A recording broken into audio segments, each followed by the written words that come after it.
Yo guys, check kamusta mga idol? So ayan, mag-update tayo ngayong Friday ng hapon mga lodi. Grabe to. Grabe. So kaninang madaling araw, alam niyo na yung nangyari. Ayun yung i-update natin. Ang meeting ng CFTC mga lods at grabe yun. Antindi na naman ni Ninong Brad Garlinghouse mga idol. Talagang iba na ang mangyayari ngayon. Parang medyo maraming hype ngayon sa XRP 'no, hindi katulad dati na kahit maganda yung news, hindi tumataas yung presyo ng XRP. Kaya lang ngayon kasi 'pag yung maganda yung news parang totoo na, Kumbaga alam mo yun, yung talagang, puwede siyang dalhin talaga sa ere. Kaya medyo maraming hype ngayon, mga lods 'no. So ayan, ayan, ayan, yan. So magnenews na muna tayo, pero bago ang lahat mga lods, like, comment, subscribe. Click the notification bell mga lods, libre po lahat 'yan, okay? So let's go, punta na muna tayo dito kung ano na nga yung nangyari. Okay, eto na, babasahin na ni Jeblo. The CFTC holds its first ever Innovation Advisory Committee meeting with 43 members, including the CEOs of Coinbase, Kraken, Ripple, Myman, Gemini, Robinhood, Nasdaq, NYSE, and CME. No, ito yan mga lods, no? Si Mike Selig, siya yung nagpatawag. O, ito yung key takeaways mga lodi ng parang napag-usapan, no? CFTC Chair Selig says that the CFTC will implement its own crypto rules if the Clarity Act fails to pass, mga loads, no? Kumbaga, pag di nyo pinasa yan, bahala kayo, no? Ah, mag ah, mag Meron kaming plan B, parang ganun. Selig directs staff to begin exploring rules to codify a CFTC market structure for crypto assets. Crypto exchanges could be allowed to offer leverage trading under the CFTC oversight. So meron pa ring mga leverage trading tulad ng ginagawa natin, no? Selig directs staff to engage with DeFi developers to establish legal pathways for on-chain protocols in the US. CFTC preparing to modernize prediction markets, no? Rules, ayun yan, yung Polymarket, Kalshi, ayun yung mga prediction market. With Kalshi and Polymarket CEO both seated on the committee. So magkakaroon tayo ng mga rules sa prediction market, magkakaroon tayo ng mga rules sa crypto exchange, specifically sa leverage trading. Coinbase CEO Brian Armstrong says the Clarity Act has a great chance of passing. No, malaki daw yung chance na maipasa yon. With both sides getting 90% of they want. No, kumbaga ayusin yung talagang patas, fair lang. No, lahat pwedeng pwedeng pumabor sa lahat, hindi yung meron lang pinapaboran na isang side. Robinhood CEO Tenev says the 50-state patchwork of crypto rules hurts customers more than the companies themselves. DTCC CEO says SEC-CFTC coordination has given traditional finance an open lane to advance blockchain and tokenization. Selig warns states trying to block prediction markets, saying the CFTC has protected them from rogue state attorneys general. Kasi parang meron din kasing mga hindi sang-ayon sa mga prediction market mga idol Kasi nga sugal talaga 'yan mga idol 'no. Kumbaga ano 'yan pero dahil nga trending ngayon yung mga prediction market, ang laki ng kinikita niyan mga idol. At siyempre 'pag may kumikita may naiinggit. So sinasabi na parang pinagtatanggol ng CFTC yung prediction market. Selling calls for America to become the compute capital of the world, no? So eto yung parang naging topic nila, mga idol. Marami yan. Ayan, ito pa, no? Selig said the agency will give the Clarity Act room to receive vote. Ano, kasi sabi dito mga idol, CFTC chair says the agency will move swiftly on crypto rules even if Democrats block the Clarity Act. Okay? Speaking of the CFTC crypto meeting now, Chairman Mike Selig just laid out potential plan B for US crypto regulation. No, Congress gets the first shot. The CFTC preparing to act if clarity stalls, no, yan. But the Democrats do not support the bipartisan legislation and it fails to reach President Trump's desk. Selig says he will direct CFTC to move swiftly with its own proposed rules, no? Kumbaga talagang although gustong-gusto natin mga idol na maipasa yung Clarity Act, wala nang tatalo doon. Talagang gusto nating maipasa yun. Kaya lang meron talagang mga kalaban at dahil doon nagkakaroon tayo ng parang ah, parang 50-50 or something. Pero marami nagsasabi na goods na raw, papasa na raw. Pero nga, mas maganda yung meron pa ring plan B, no? That could include the regulatory path for crypto exchanges and rules governing leverage or margin crypto trading under CFTC oversight. He also directed staff work on-chain developers on ways their protocols could legally operate in the United States. The CFTC signaling that the Clarity Act stall does not mean US crypto regulation stops. Kumbaga tama 'yon, parang sinabi niya na porket pipigilan niyo yung Clarity Act, sa tingin niyo panalo na kayo, hindi pa may kami ang gagawa mismo no, ng reason 'no, para maging okay ang crypto. So bago iba pang news natin, punta tayo sa ating chart. Mga idol, kung titignan nyo ang ating ghost position, mga lodi, so far, positive tayo ng 42. Mga idol, no? 42,000. Alam niyo yung margin natin dyan, $40. Then, mga nasa 46 to 48 eh. Siyempre, nag-ano tayo, medyo matagal na yung ghost position natin eh. Siyempre, may ano yan, funding rate. So, nagbabayad tayo every 8 hours. Nung medyo bagsak yung market, ang nagbabayad niyan, yung mga nananalo. Yung mga pero ngayon, medyo nanalo tayo, yung mga nakalong na, yung mga nagbabayad. Yung mga nakaraan, naka-short eh. Dito na-explain yan dito, ito sa funding rate. Ewan ko ngayon, ba't sa Bitget wala na yun? Dati kasi pag tinapat mo siya dito, i-explain niya kung ano yan eh. Parang meron siyang description dyan. Funding rate is ganito, ganyan. Every 8 hours, ganito, ganyan. So, yun. Pero ngayon nawala. Ewan ko ba't nawala. Hindi ko alam. Pero ganun yun eh, mga lods eh. So, kahit na matagal na yung position natin, actually dito siya. Grabe, layo na position ko. Ito ata yan. Ito. Ayan. Ito yung position natin, mga lods. Dito tayo position noon. No? August 11 pa yan, no? 'Di ba? Tapos umangat, di tayo nag-take profit. Ayun, tinamaan siya, no? Pero hindi tinablan, 'di ba? Tapos ayan na, dudududum, boom, boom, boom, boom. Yun, mga idol, no? So, grabe. So far, sabi ko nga, 1,100%, no? 1,173%, no? Yung palo niya. Pero kanina nag-700 na to eh, $700 eh. So ayan, swerte lang tayo mga idol, no? Hindi tayo sumuko. Kaya tsaka talaga mag-aabang talaga ako. Hindi ako papayag na kasi alam nga natin talaga nasa baba na eh. 'Di ba?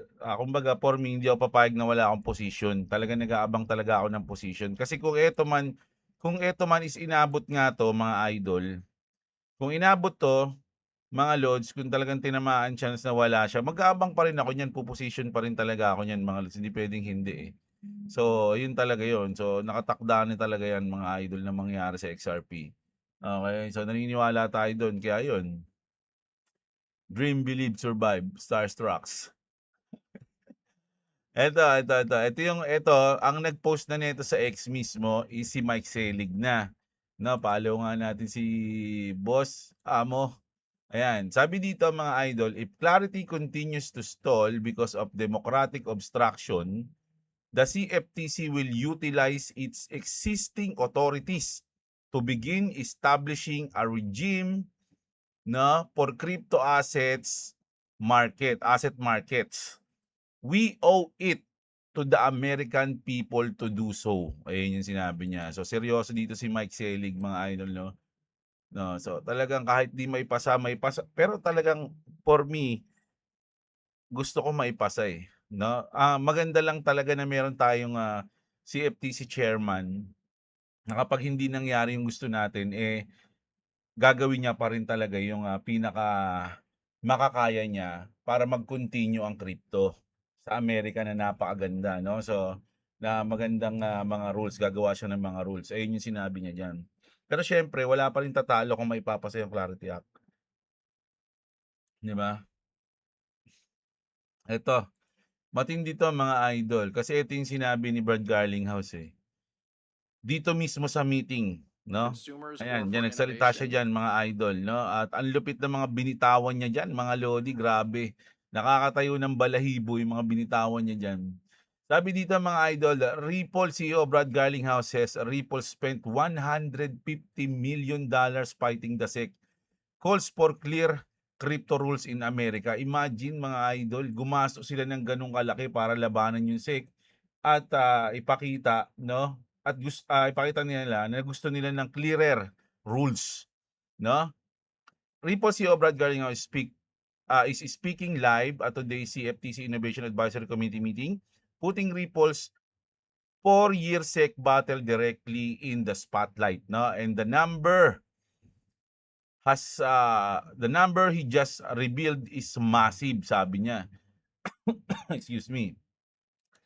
Ripple spent approximately $150 million, no, on outside legal counsel during its 4-year fight with the SEC, no? Garlinghouse said Ripple had been at the center for the sex enforcement campaign under the previous administration. Kumbaga, parang pinag-initan sila nun.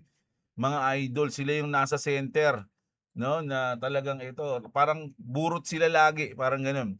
He argued that many other companies simply could not afford a battle of that magnitude, saying some were effectively pushed into submission. Kumbaga parang sinabi niya, yung battle na ginawa namin sa SEC, yung ibang mga companies, hindi kakayanin yun.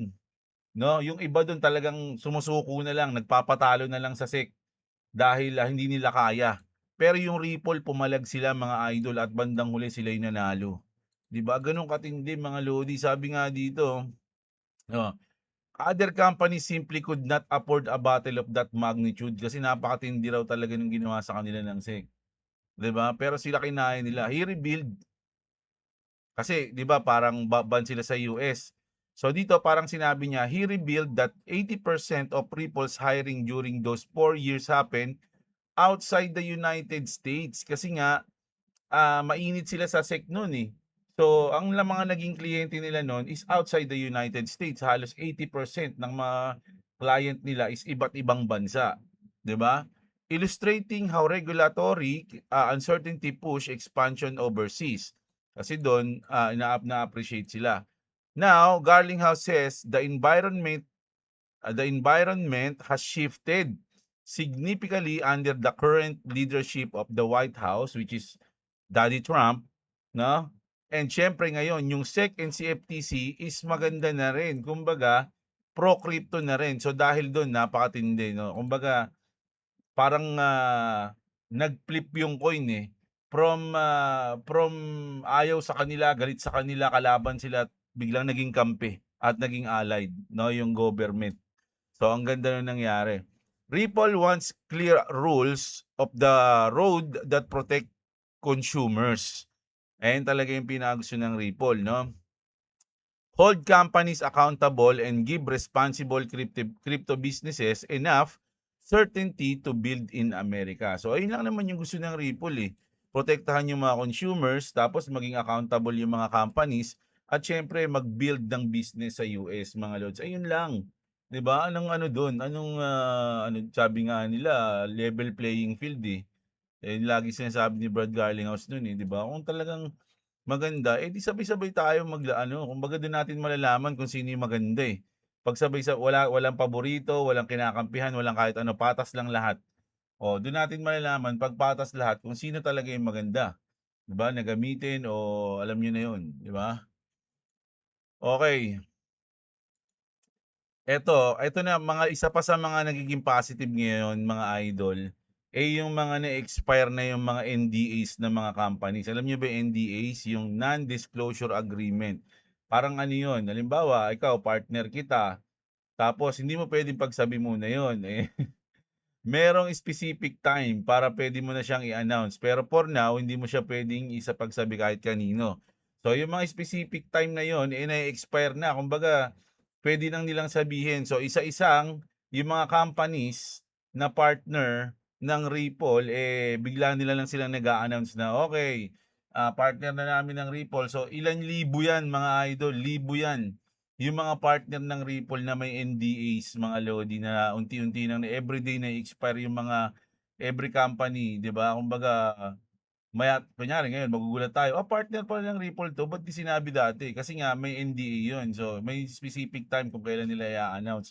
So eto, super excited to finally reveal our partnership with Ripple and paano ba ito?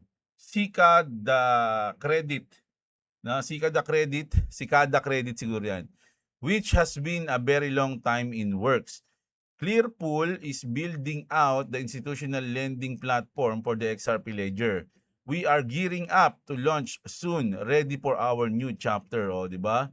Imagine lahat na mga loads, no? Pati ng mga nakaraang araw, di ba? May mga nakikita tayong partner nila na nag-a-announce na kasi nga na-expire na yung NDAs nila noon. So, pwede na nilang sabihin, pwede na nilang ipagmalaki na partner na sila ng XRP, ng Ripple pala. Ah, Eto, XRP whales go on a massive shopping spree as prices surge. XRP whales have accumulated, grabe, 300 million token, 300 million XRP over a 96 hours period. Malay nyo, ito na yan, ito yan, no? Malay nyo, ito yan, yung Sikada Credit. Di ba? Kasi pag ganyan kalaking pera, mga idol, hindi ako naniniwala na isang tao lang yan. Parang sa akin, company yan o institution. 300 million tokens over a 96 hours period. Crypto analyst Ali reported on August 20 using sentiment data. The buying spree comes as XRP posted a sharp 25% gain from Wednesday's low and now trading at $1.3, no? The token was also up roughly 30% over the week as trading activity accelerated. Sentiment also reported growth among XRP millionaire wallets, adding 32 wallets over the 3 months. So maraming mga XRP millionaire na kumbaga nadagdagan, no? Nadagdagan ng 32. Grabe, yayaman nito mga to, mga idol, nakakainggit, no? Kung marami lang tayong XRP talaga kaya nag-iipon tayo. Kaya nga eto, ayoko sana mangyari yung mga ganitong lipad Kasi sa ganito tayo nag-iipon, di ba? Lagi kong sinasabi sa inyo yun, mga idol. Kapag mababa, dun dapat tayo mag-iipon, no? Dun tayo, ayan. So, dito tayo nag-ipon, no? Kaya pag umangat siya, profit ka na, 'di ba? So dito nakabili tayo diyan, nakapagbodega pa ako dito. So ngayon, yung XRP natin siyempre umangat lang ng konti, 'di ba? Pero ngayon, hindi natin alam, no? Kung saan patungo mga idol, pero sana siyempre pa-uptrend. Ngayon, kung bumaba siya ulit, ibig sabihin binigyan ka ulit ng chance bumili. Kasi yung iba, kapag gusto sana bumili ako nung gantong presyo, under dollar, sana bumili ako. Tapos nung tumaas, magsisisi siya na sabi ko na nga ba't bumili ako under dollar Tapos nung binalikan yung under dollar, anong nasa isip? Iba na. Wala na yan, bababa na yan, wala na, scam na yan. Ayun yun, mga lord. Sabi ko sa inyo, emotions talaga kalaban sa crypto, mga idol So kailangan meron kang plano para di ka naguguluhan. Ganun yun. Ito.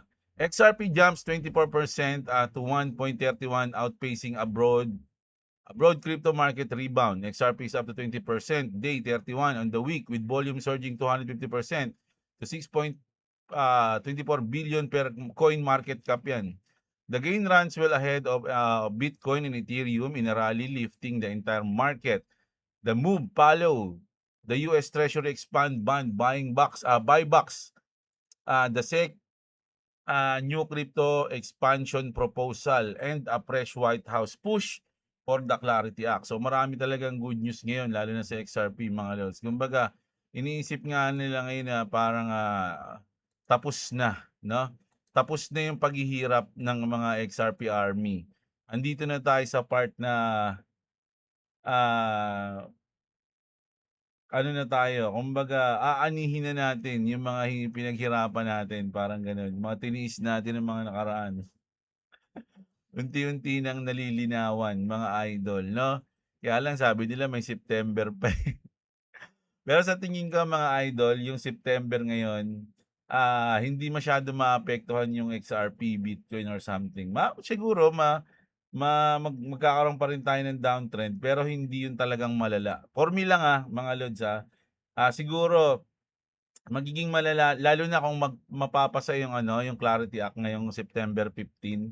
Mukhang, hindi magiging, bearish yung September natin. Pero ibang usapan kapag hindi pumasa sa boto yung, Clarity Act mga lods 'no. Kasi kahit naman na hindi siya pumasa meron pa rin naman tayong follow up, eh, yun sa CFTC rules, eh. Gano'n yung, mangyayari. So feeling ko, hindi natin mararamdaman yung dating downtrend ng September, mga lods. Pero ano lang yun sa tingin ko lang kasi iniisip ng iba ngayon, eh, tapos na yung ano, eh, kumbaga tapos na tayo sa bottom, nangyari na yung bottom 'no. Paangat na tayo. Kumbaga na-experience na natin yung bottom. So, galing na tayo dun. So, mukhang hindi na tayo babalik. Kaya nga sabi dito, bear market is over. Yo, family, we did it. Si President Monica lang, oh. Ni Brad, oh. Yeah, Brad, come on. Yeah. Panalo na, champion na daw. Punta naman tayo sa iba.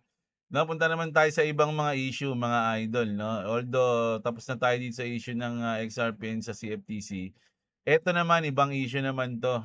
Sa crypto, mga idol, si Justin Sun ang nagwagi sa kaso niya sa World Liberty Fi, no? Ayan, huge. Justin Sun wins key ruling against World Liberty Financial as California court keeps his lawsuit in open court. A federal judge rejected World Liberty's bid to move all of Sun's claims into private arbitration and sealed the case, ruling that Sun's individual claims can proceed publicly. No?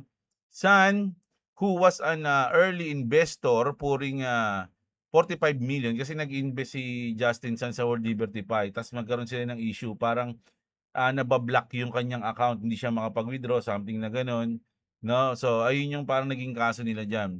Nag-invest siya ng 45 million, is seeking, so imagine 45 million lang ininvest niya, pero dahil sa abala ng ginawa sa kanya, o kung dahil nga siya yung nanalo sa kaso, seeking siya ng hundreds of millions in damage, alleging the team secretly retained the ability to freeze, no?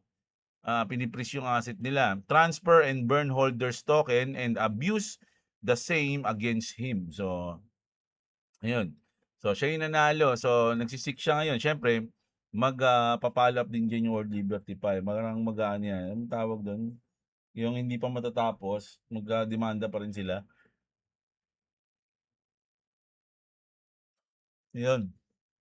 So, ito. Ah, eto mga lods, ito medyo ano to, damay-damay 'to sa mga estudyante, nako. Yung, ano kasi Pentagon, mga idol. Pentagon orders Harvard, ito yung mga school, mga idol, Harvard, MIT, and 28 other top US universities to cut ties with China. China, Russia, and Iran. Ayun yun, or risk losing federal funding. So, ang sinasabi rito, i-cut nyo na yung ties nyo sa China, sa Russia, at sa Iran. Kasi ang ano sa akin dito, paano yung mga, kunyari, scholar yung isa dyan, no? Kunyari, hindi naman lahat ng Chinese kasi mga idol, ano eh.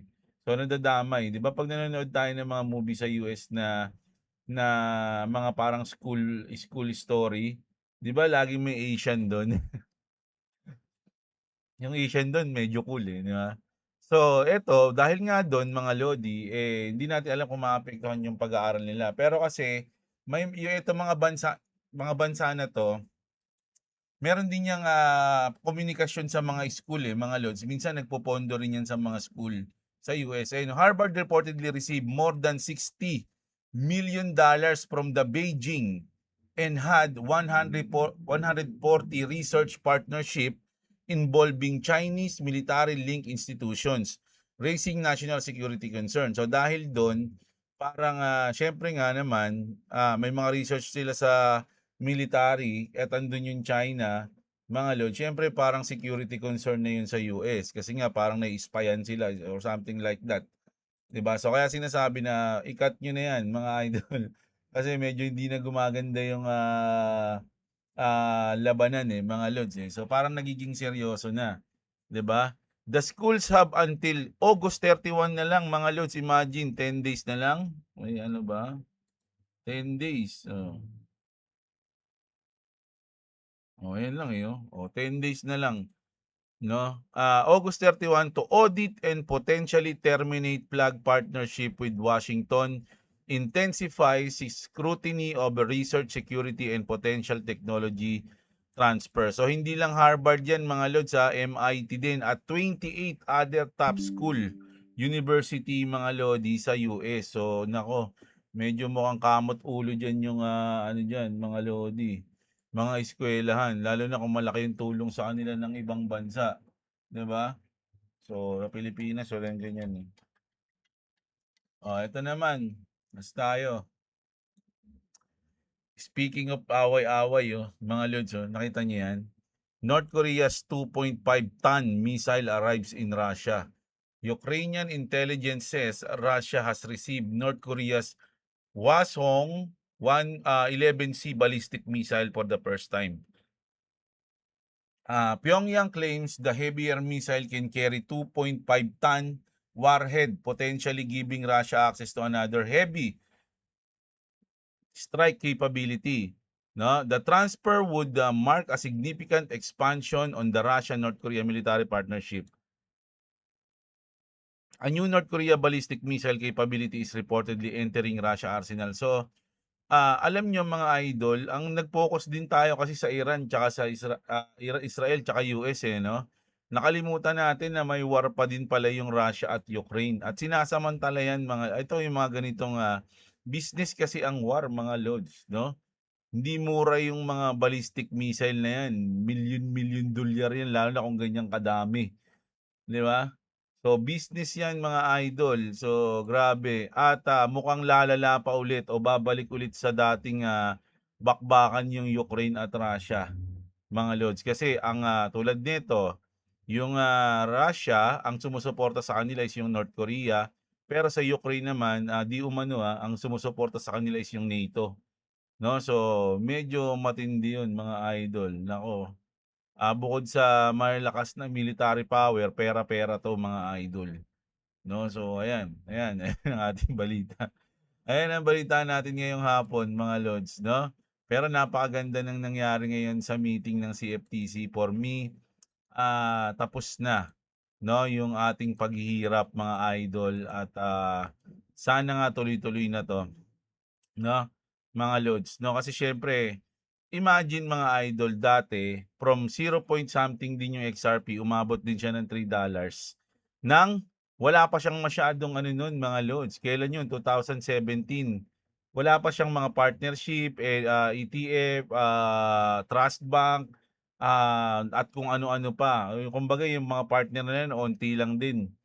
Ngayon mga idol, ang dami na kahit na i-search niyo na lang kay Grok o sa ChatGPT kung ano na yung inunlad ng, Ripple, ang XRP partnership, adoption, 'di ba? Tas parang iisipin natin na imposible ba siyang mag $3, nung nangyari nga yung dating 2017 halos wala pa sila nun, 'di ba? Pero umabot ng gano'n, lalo pa ngayon na napakadami na tas mukhang i-a-adapt pa sila talaga ng malalaking, may mukhang hindi kasi masyadong sure, eh, mga lods, eh. Pero dahil nga andun si Brad Garlinghouse nakausap nila si Daddy Trump mga idol, mukhang may malaking, plan para sa XRP na na kaugnay ang government, ang US government. So lalo pa yun mga lods, grabe. Grabe yung mga puwedeng mangyari ngayon. So kapit lang mga idol sa ngayon, bullish tayo maganda yung, kumbaga it's a good day today, 'no? It's a good day today, walang camel, masaya yung camel ngayon mga lods, 'no? So ayan, kita-kits ulit tayo mamaya mga lods sa susunod na video natin mga idol. Maraming maraming salamat sa mga nanood. Mga lodi, alam niyo na 'yan, click like, subscribe and comment kayo. Click the notification bell. Okay? Check nyo rin yung mga link dyan sa description sa baba ng video natin. Malaking tulong sa inyo. So, kita-kits tayo. Maraming salamat. Magandang araw sa inyo mga kapatid at What's up, what's up?